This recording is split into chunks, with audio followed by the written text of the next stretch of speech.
Due to the graphic nature of the events at this haunted place, listener discretion is advised. This episode includes discussions of 19th century medical practices, which include violence and torture. We advise extreme caution for listeners under 13.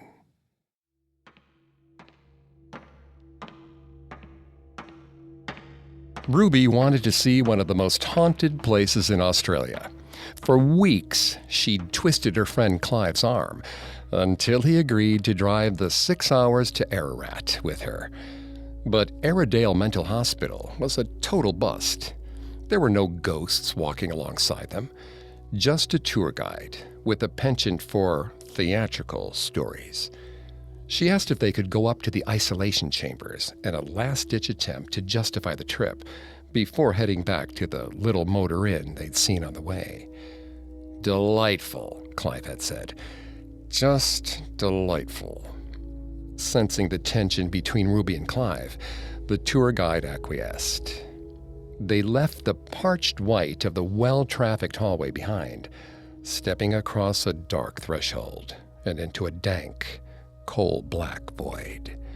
The peeling walls looked necrotic in the pale beam of the guide's flashlight. Grime coated everything. Even the air felt wet and moldy. It was hard to imagine that this place could ever have been hygienic, but from the stories she'd heard, it had rarely been clean to begin with. A mannequin in a restraining jacket stood outside of the hall of single cells. Ruby asked if she could try it on, but she somehow had her hands on the jacket before the guide could speak. Then she fell to her knees, screaming. There was something pushing down on her, pushing down so hard. She struggled to speak, clawing at empty air as a hot sharpness spread over her shoulders. Clive and the guide stood frozen, unsure how to help. The thing was getting heavier. The muscles below her neck were burning, tearing sinew by sinew. And then it was gone. Clive finally moved, pulling her close. Ruby's fingers found 2 arcs of teeth on her skin, the right size for a man, but far sharper than a human's should be. The tour guide rushed her to first aid to clean and examine the bite. But as Ruby braced for the cleansing sting of the alcoholic wipe, she felt nothing but wet cold and the nurse's shaking hands. The wound had disappeared before his eyes, leaving only fresh, red blood behind.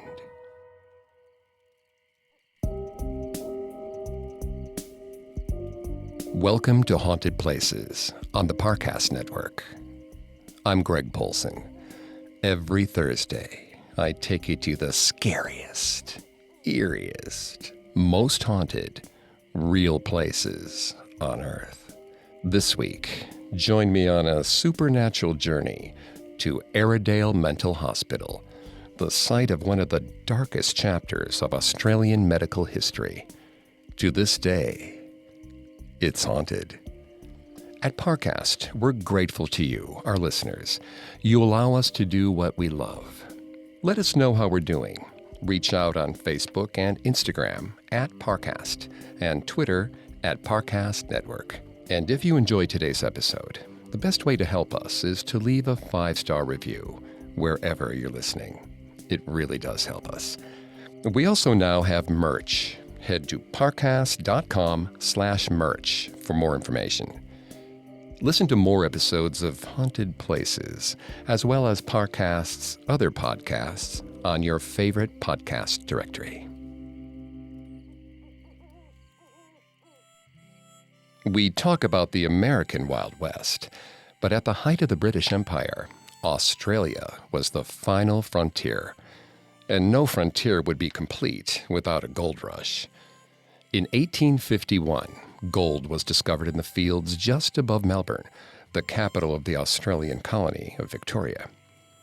It was the greatest gold rush the world had ever seen, but the sudden influx of people quickly exposed the gaps in the young colony's social services. By the 1860s, Victoria was known as the maddest place on earth. The colonial government quickly ordered the construction of several mental health facilities outside of Melbourne to take on what they called imported insanity.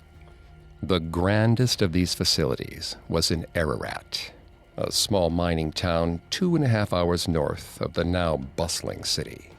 Completed in 1866 and opened in 1867, Ararat Lunatic Asylum, as Aradale was known then, was entirely self-contained, with its own gardens, brewery, orchard, vineyard, and spaces for livestock, covering 250 acres. The asylum itself is a gorgeous Italianate fortress that grew to 63 buildings over the course of its 130-year history. But Ararat Lunatic Asylum's size and grandeur wasn't the cause of its high profile in the conversation about Her Majesty's mental health system. The hospital's remote nature and sprawling size made it the perfect place for abuse and experimentation to go unchecked. Unfortunately, the vast majority of the hospital's patients never should have been there in the first place. In 1884, the Royal Commission for the Insane and Inebriate reported to the Crown that the Ararat Lunatic Asylum was home to many people who would not have been institutionalized in England or Scotland. These patients were born with physical abnormalities, traumatized by their misfortunes during the gold rush, or exhibiting signs of unwanted behavior, perceived promiscuity or homosexuality, addiction, postpartum depression, or just being in the way. Mabel was a curious soul, always interested in exploring the world with her whole being. But that curiosity was her downfall when she became too familiar with men. She was her family's greatest shame, but she didn't understand why her personal affairs were cause for concern. She was discreet and careful. There were no bastards to worry about, nor rumors of her behavior swirling through their small mining town. But it wasn't enough for her family. She never forgot the look on the town doctor's face as he signed the paper to send her to Ararat. Dr. Fox had nursed her through scarlet fever when she was a child. Mabel wondered if he was sending her to her death now. At first, Mabel had hoped she would be able to convince the medical officers that she was perfectly all right. But there was something hard behind their eyes. It was as though their souls had already left their bodies. The women had a wing to themselves, but what should have been a sanctuary quickly became a torture chamber. The women attendants took particular pleasure in their positions of power, restraining and punishing the patients for infractions both real and imagined. They shoved purgatives down Mabel's throat with a dollop of sugar on a spoon to rid her body of wickedness. She spent her nights huddled over the toilet, listening to the screams of the other patients. She reminded herself of her family's names to help her hold on to who she was. Josiah, David, Emmeline, Abigail, Matthew. They may have hated her, but they were hers. Their memory was all she had now. She got used to the bruises, but the muttered remarks that she deserved to be treated this way stung her skin more coldly than the ice bath she was thrown into each Friday. They threatened to throw her in an operating room and have the surgeons deal with her. As she struggled to convince a doctor that she might be doing better, Miss Carey grabbed her by the hair and yanked her away. She tried to break out of the attendant's iron-like grip, but there was no escape. Chunks of her hair fell to the cracked floor, but Miss Carey only held tighter until she threw Mabel into a small wooden cage with iron locks. Mabel could barely stand up in this new prison. She was to crouch in the container until Miss Carey saw fit to take her out. There was a small window so she could see the other patients, but no one paid her any mind. Fear kept them at bay. Hours passed. Manacles rattled next to her. Another patient was chained to the walls in the larger room. She wanted to ask what crime they'd committed, if they were all right, but Mabel couldn't bring herself to fight for that small scrap of humanity when speaking carried the risk of more time in the cage. Her body ached. She sat down on the floor of the box, feeling the slats of the rough wood bite into her skin, leaving a row of splinters. She repeated the names of her family again. Josiah, David. The person chained next to her received a meal, but Mabel didn't even warrant a glance from the night staff. Minutes stretched into hours. Emmeline, Abigail. She slept in a corner of the box, her knees pressed uncomfortably against her stomach. Matthew. Groans of pain echoed off the walls and clouded her ears. She recited faster. Josiah, David, Emmeline, Abigail. The patient next to her rattled their chains wildly. She could hear someone fighting the restraining jacket they'd been put in, useless arms twitching at their sides. Her heartbeat pounded in her ears, and soon another voice joined hers, then another.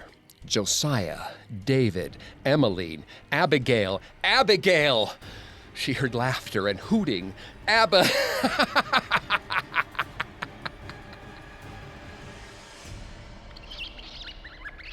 A stray rat scurried into the box with her. It wriggled across her feet. She shook her legs violently, but it wouldn't be deterred. It sank its teeth into her thigh, and her screams joined the wails of those around her. Morning could not come soon enough. Mabel wanted to cry tears of relief when the wooden slatted doors finally opened. But she was greeted with a heavy smack across her jaw by Miss Carey.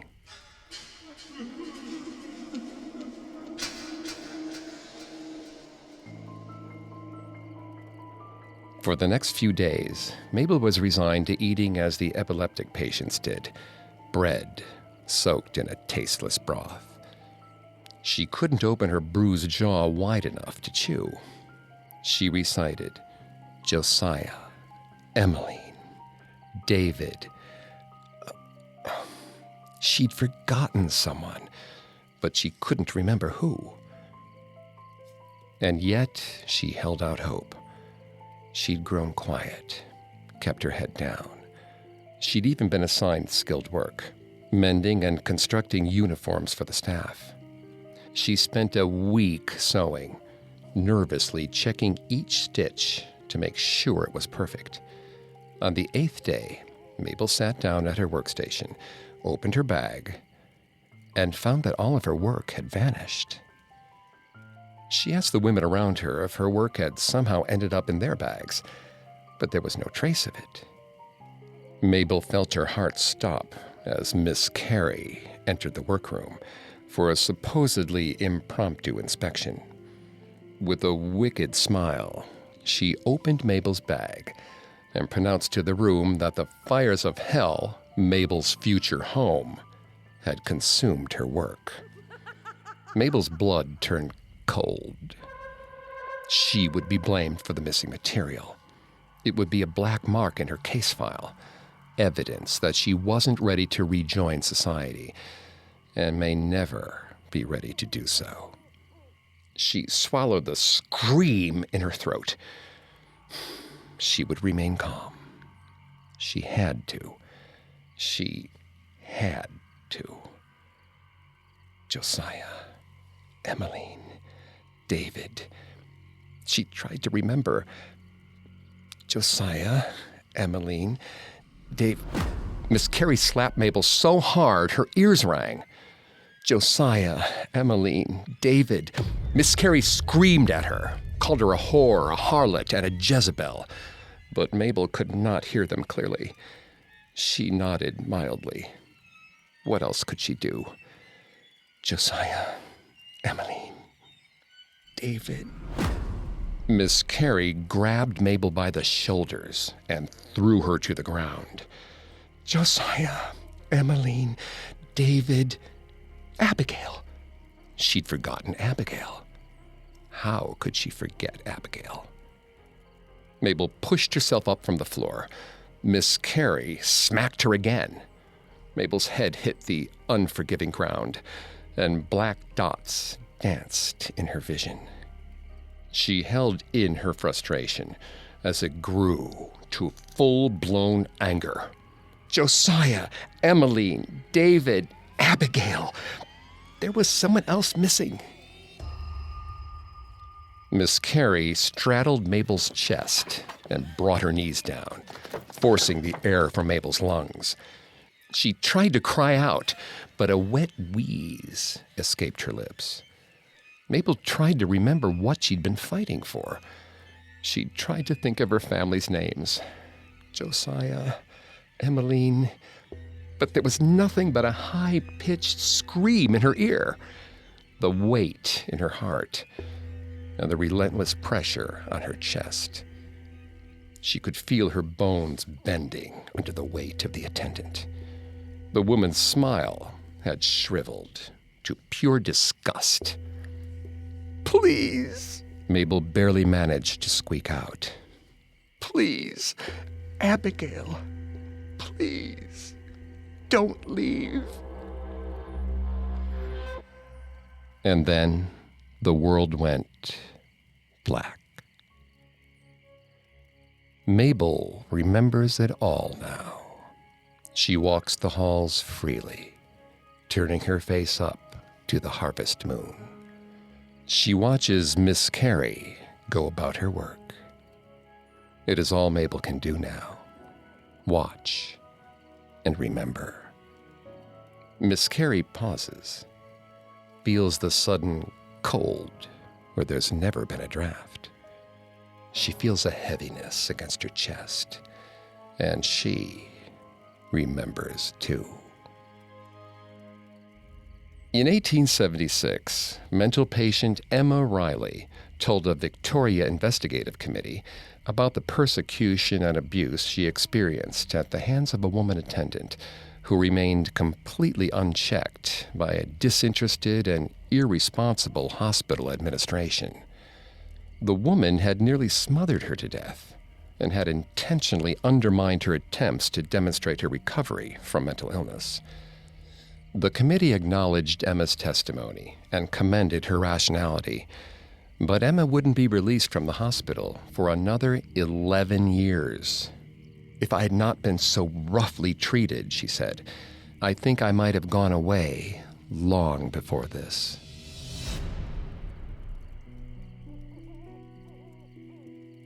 In the mid-19th century, experiences like Emma's were the standard, not the exception.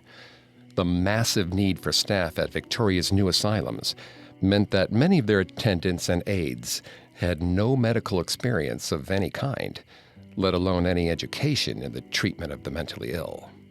This dearth of training resulted in abuse and neglect, and the lack of oversight in hiring allowed sadistic attendants to exploit a population that Victorian society had already dehumanized. Even if medical staff cared about the abuses they witnessed, they were unable to reprimand or even discipline the attendants, who reported directly to the hospital's politically appointed off-site administrator. Guides at Aradale tell visitors about the spirit of a nurse who keeps an oppressive eye on visitors to the women's wing. It took far too long for Emma to escape the hell that was Victoria's mental health system. It seems this spirit, and many others, never did.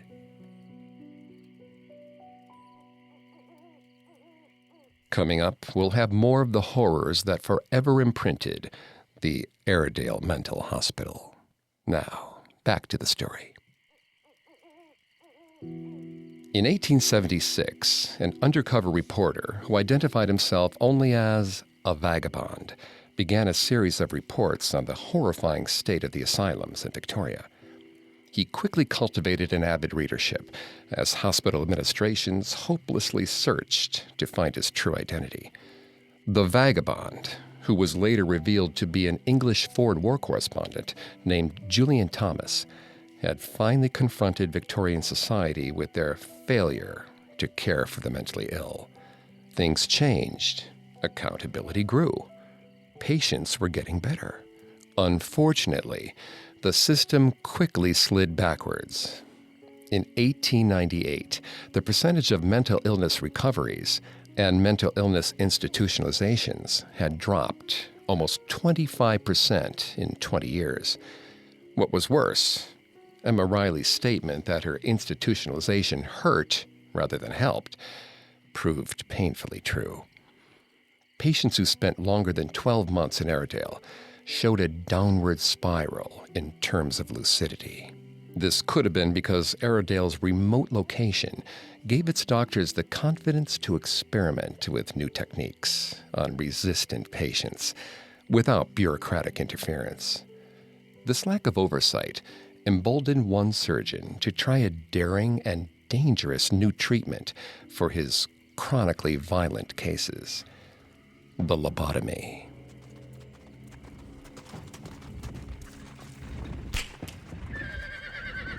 Owen believed that things could change in the treatment of mental illness, and he wanted to be a part of it. But he didn't want to start at Ararat. There were reports of patients roaming naked, some of them hiding their feces from attendants, only to fling it near the wells, causing bouts of intestinal disease in those who drank the water. And then there were the strange deaths, the ones that were blamed on the Chinese immigrants in the ward. No one had bothered to hire a translator to figure out what had really happened.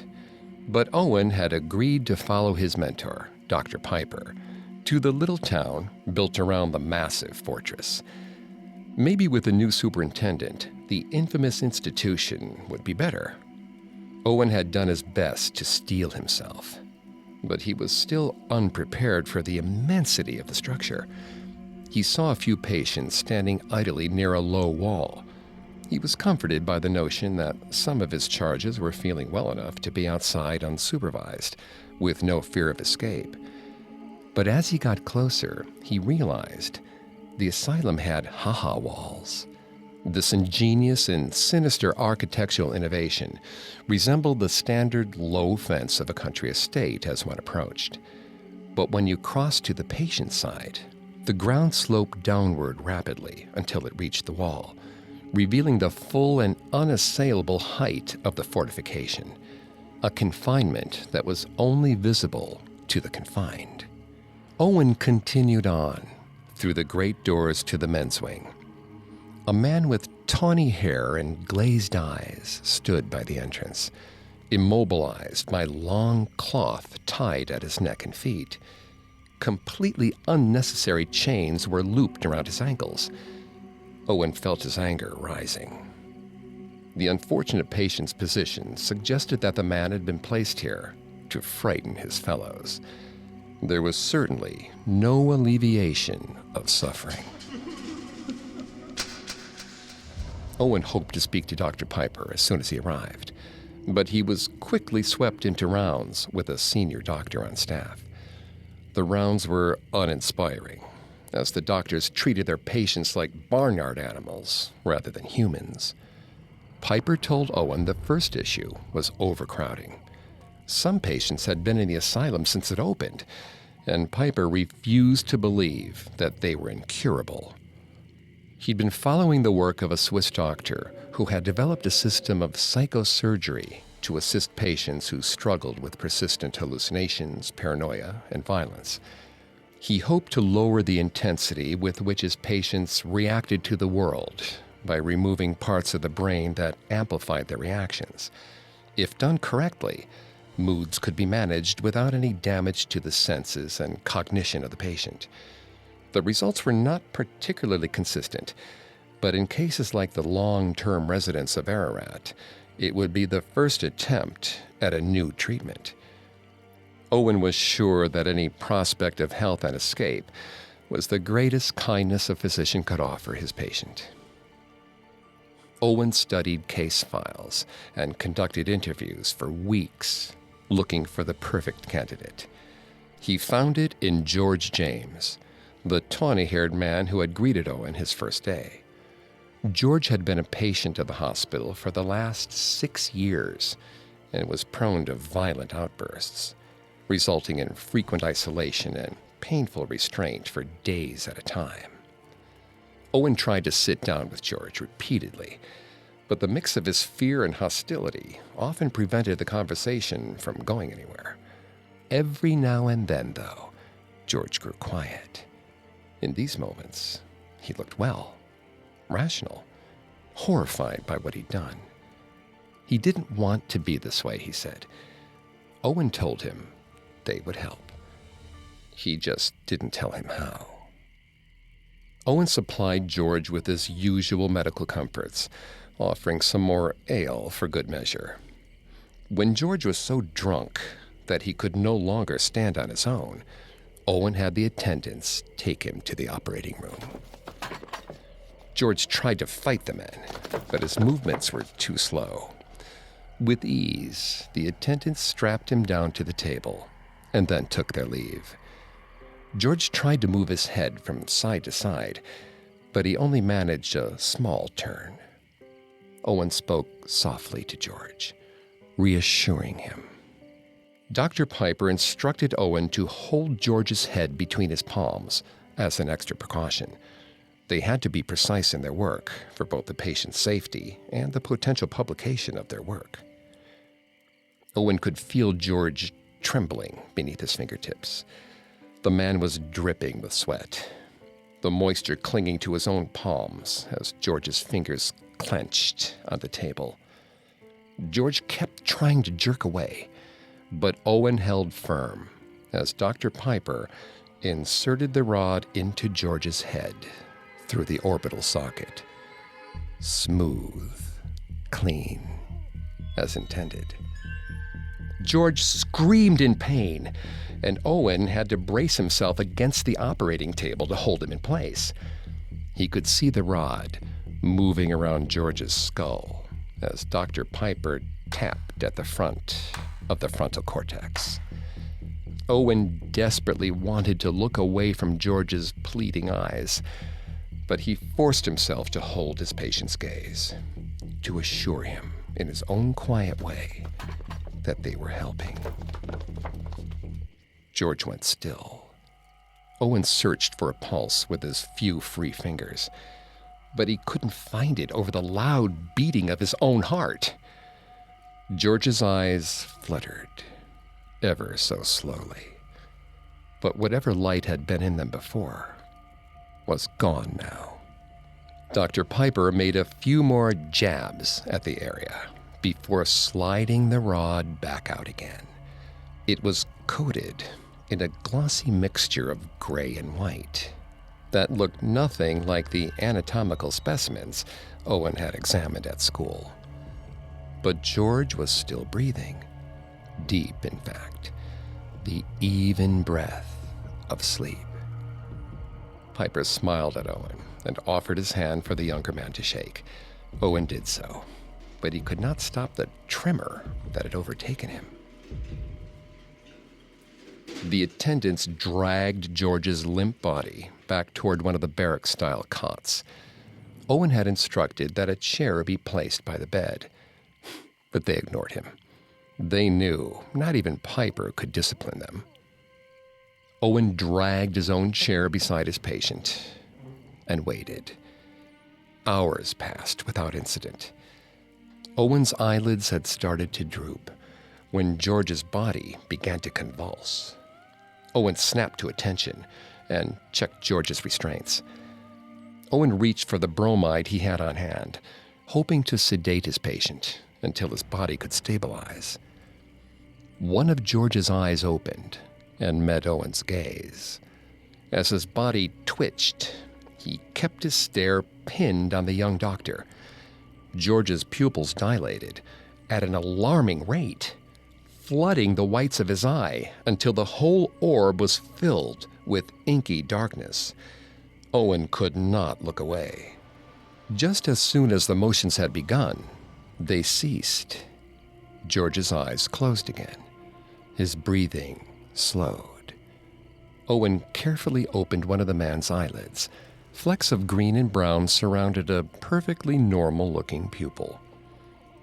When Dr. Piper arrived the next morning to open his office, Owen was standing outside, hair disheveled, eyes red. Owen told him about George's attack, but Dr. Piper didn't think it was cause for concern. The attendants reported that George was doing fine this morning. Calm. Serene, even. It was an early sign, yes, but the treatment might have worked. Owen watched George carefully for the next few days, but George did appear to be doing better. He showed no aggression toward himself or others, and his convulsions had ceased. He'd even spent some time outside, his face turned toward the sun. But there was something about George's eyes that still unnerved Owen. It was mid-afternoon when Owen saw George next. He was walking in the garden and muttering to himself. Owen went over to say hello. George waved quietly and opened his mouth to speak. Spongy gray chunks and cloudy white liquid tumbled from his lips, landing with a wet squelch on the grass. Owen dived to retrieve them, to catch George before he collapsed. But the patient just looked at him, strangely, serenely. Owen went to visit George the next morning and was told the only way to do that was to take a trip down to the operating suite. No, Piper would not work without him. It had to be a mistake. It couldn't be. He sprinted toward the surgery wing and burst through the doors. There lay George, the top half of his head resting on a shiny silver tray, shorn away just above the temples. Owen jerked back in surprise. Dr. Piper wasn't the man operating on George. This was a doctor that Owen had never seen before. He had not expected his mentor to choose someone else to help with these experiments. While part of him was relieved, he was also deathly afraid of what this meant for him. The man asked Owen to make himself useful. He crept toward the table, but couldn't bring himself to look at George. He could hear the wet sounds of the doctor prodding through George's brain. He didn't know if he wanted his patient to be alive or dead. Which was worse? Owen studied the other man carefully. Blood and brain fluid covered his hands. But the surgeon still offered one of them to Owen, introducing himself as the asylum's medical examiner. Owen could not bring himself to touch the other man.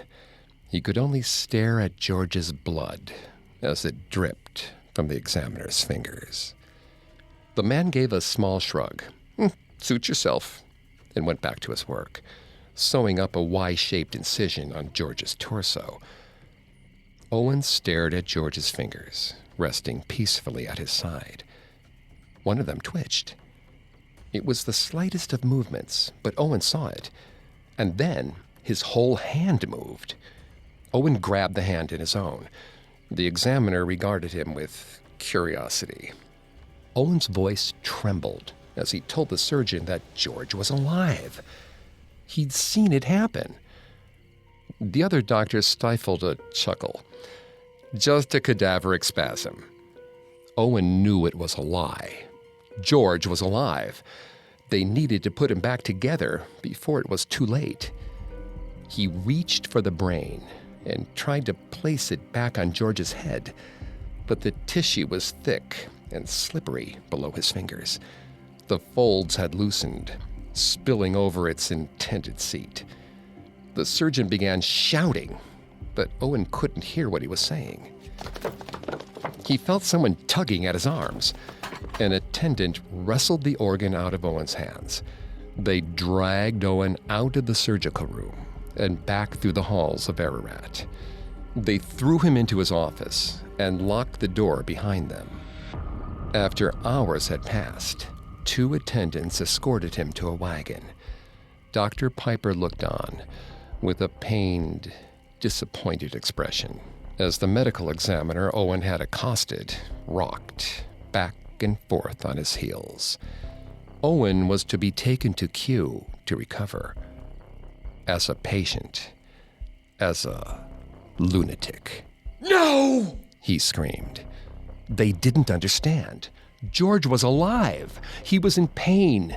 He was suffering on that shiny metal table, and nobody seemed to care.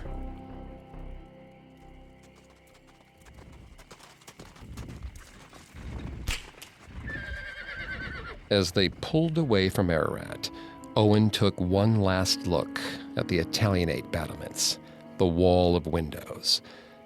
And there, in the top left, was George, his eyes black and his exposed brain glistening, smiling serenely as he watched Owen go. As the reputation of the undercover reporter, known as the Vagabond, grew, he was forced to go deeper into the world of Victoria's asylums to both maintain his cover and expose the truth. He feared he would become like the many doctors in the Commonwealth who had found themselves on the other side of their asylum's locked doors after developing cases of general paralysis of the insane, a nervous condition that was growing among middle-class men in their 30s and 40s. In 1889, Swiss psychiatrist Gottlieb Burckhardt published the results of his psychosurgery on 6 patients, 5 of which suffered from what we would later call schizophrenia. He removed parts of the frontal, temporal, and temporoparietal lobes over the course of multiple procedures on each patient. One patient experienced epileptic convulsions and passed away shortly after. Another showed improvement, but then committed suicide. 2 showed no change. The last pair became, to use Burckhardt's own words, quiet. He received immediate pushback, and in some cases, open ridicule from his colleagues. But his belief in separate faculties of the brain serving specific purpose would form the basis for both the modern-day lobotomy and general neurosurgery. In 1891, he wrote, "Doctors are different by nature. One kind adheres to the old principle, first do no harm. The other one says, it is better to do something than do nothing. I certainly belong to the second category."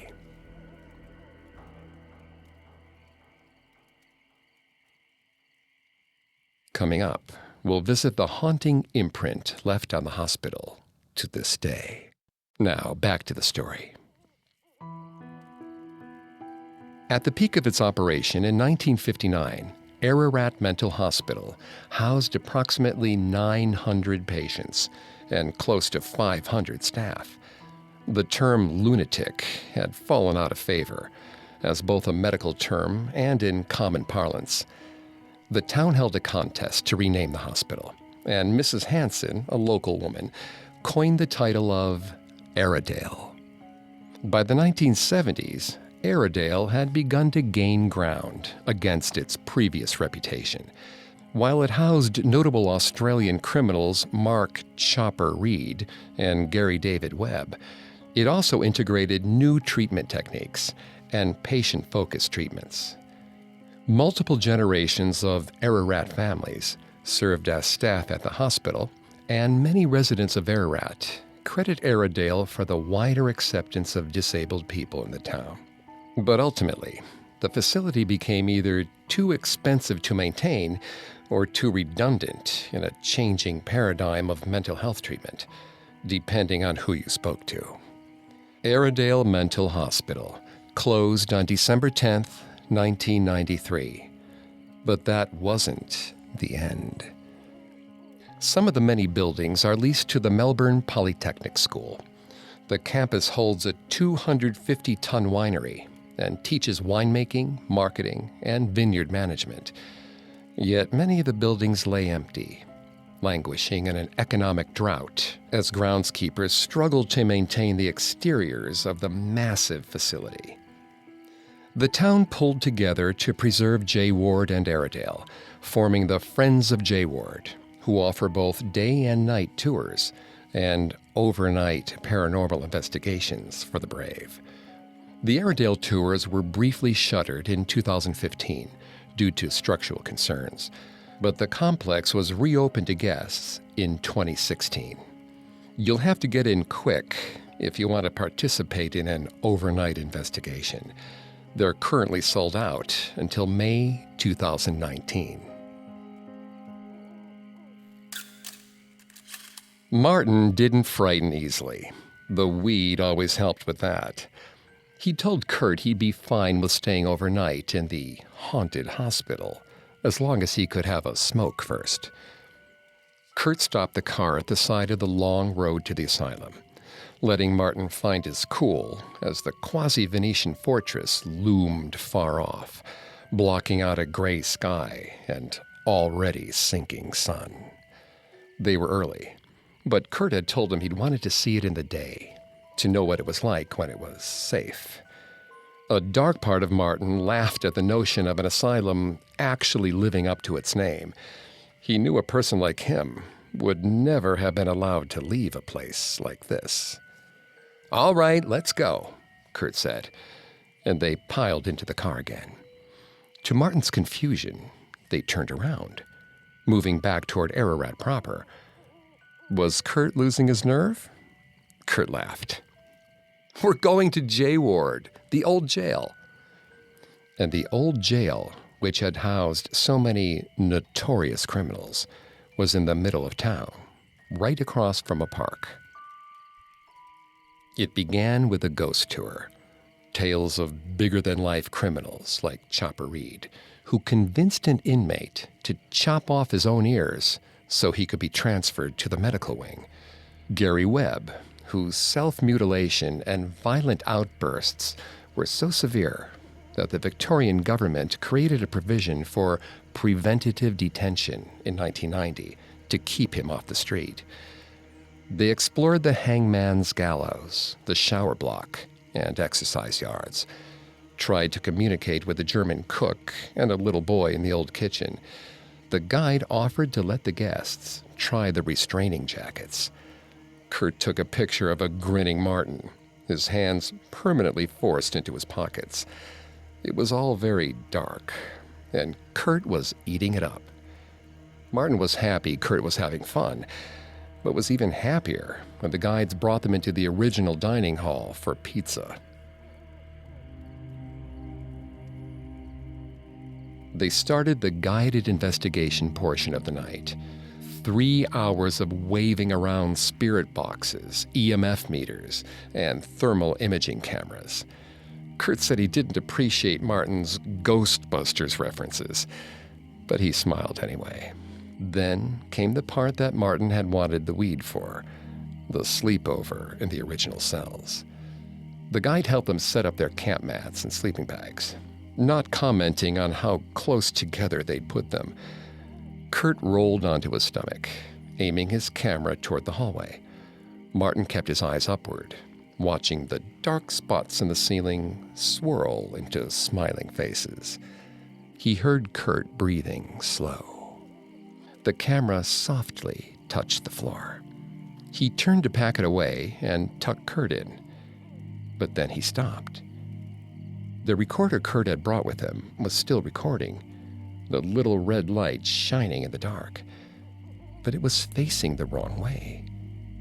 Martin turned the recorder back toward the hallway, removed the lens from the DSLR, and placed it back in its case. Kurt was shivering. Martin pulled the top of the sleeping bag up to his chin. The voice recorder was the wrong way round again. Slanted floor, Martin muttered, reaching to turn it back. The recorder nearly blew out his ears with static. He managed to turn it off, waiting to hear shouts of displeasure from the other guests.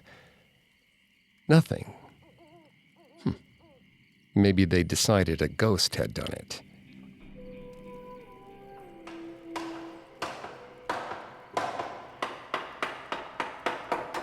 A strange sound echoed down the corridor, as if someone was doing construction on the inside of a carcass. Martin looked to Kurt. He slept on, his hair covering his face. Martin looked into the hallway again, standing up, slowly. He felt something tugging at his jacket, trying to pull him into the hallway. But that was ridiculous. It had to be the weed. The tug came harder this time, but Martin stood his ground. As he waited for the next tug to come, he felt a push instead. The change in direction caught him off guard, and he fell to the ground next to Kurt. The sound had stopped. Martin looked around in the dim light of the cells, but he couldn't tell if anyone else was awake. Kurt could sleep through a hurricane. Martin used to think it was cute. Now, it was just exhausting. His voice sounded hollow as he let out a small, still semi-relaxed, "Hey." He wasn't sure who or what he was calling, or if he was just speaking to remind himself he was there. Kurt had wanted to be up at 2 or 3 a.m., when the veil was thin, or so he'd said. It wasn't even 1 yet. Martin sat down on the cold floor, fitting his feet into the confines of the sleeping bag, before sliding the rest of his body back in. He laid back, and the discoloration of the wall danced again in front of his eyes. There was comfort in knowing his reality was fungible for the usual reasons. As his eyes started to close, he saw a blurry figure standing over him. He chalked it up to their tour guide checking up on everyone, then gave himself over to the comforting darkness.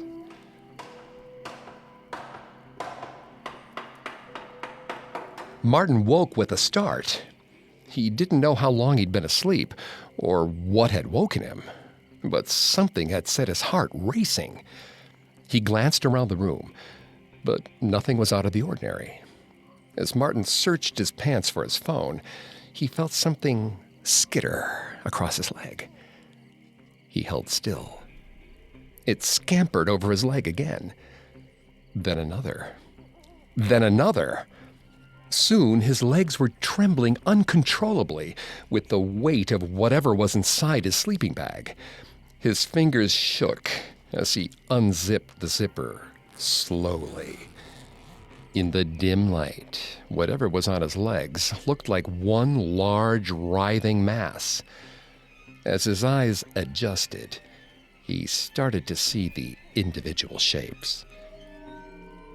They were rats running up and down his legs, searching for some way to dig through the fabric.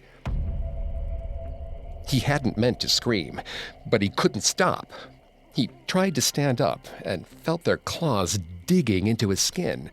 He tried to brush them off his legs, and some of them fell, but more clung on. Kurt woke up. Martin pointed down to his legs. But the rats were gone. There was no indication they had ever been there. The tour guide wandered over to see what the commotion was about. Martin couldn't find the words to explain. The tour guide reminded them that the J-Ward liked to play little tricks on people. He asked Martin if he was all right. Martin nodded a languid nod. He'd never experienced reactions like this, but there was a first time for everything. Martin watched his boyfriend's eyes drift back to sleep. He wished he could do the same, but a restlessness seemed to electrify his whole body, the exact opposite of the sensation he was used to. He felt the tug on his jacket again, and this time He followed it. The closer he got to the corridor's entrance, the louder and faster the noises came. He saw the outline of a man in the dark, leaning casually against the wall. Glad to have another insomniac to talk to, Martin stepped forward. But then he stopped. He looked behind him to see that the rest of his party were just lumps on the floor, all accounted for, even the guide, who was sleeping in his folding chair. Up ahead, one caged light bulb blinked on, sputtering and clicking as a sad buzz filled the air. The light revealed another man further down. He was kneeling, hammering at something on the ground. Martin should have noticed that the casual shadow had disappeared before his eyes, but his gaze was fixed on the motion of the hammer, the fury it seemed to require to make headway. The man was nailing his feet to the floor. Blood sprayed with each effective strike as he continued his work. A strange, close-mouthed, serene smile on his face. Martin took off running, but the corridor seemed to stretch in length. His legs slowed against his will, as if he was on the bottom of the ocean. The floor was covered in a glossy milk of gray and white. He suddenly realized that the hammering had stopped. Now, instead, there were wet footsteps, like you'd hear in the locker room of a pool. He tried to run forward, but he felt a hand on his shoulder, pulling him around. The smiling man held him fast, his eyes large and glassy, his pupils nearly filling the whites. He smiled wider, revealing teeth, as he showed him his hammer and rusty nails.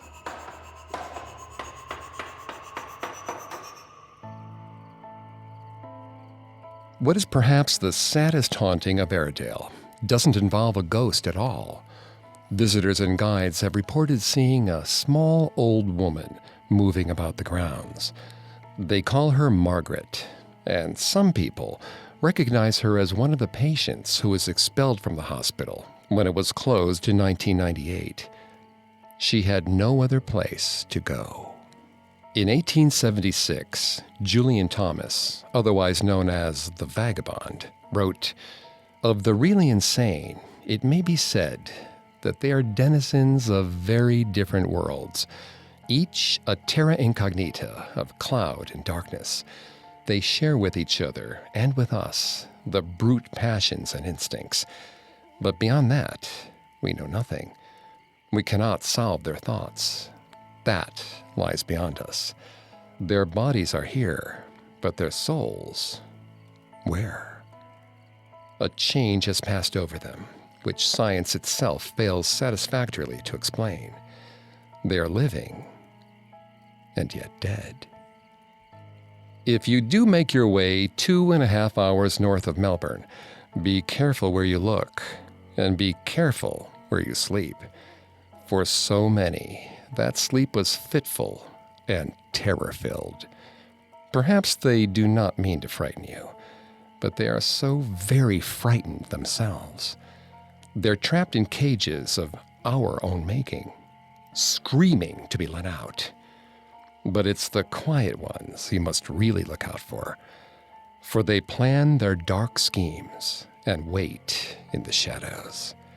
Be they murderers, mad doctors, or sadistic nurses, they belong here. And if you aren't careful, they'll make sure you belong with them.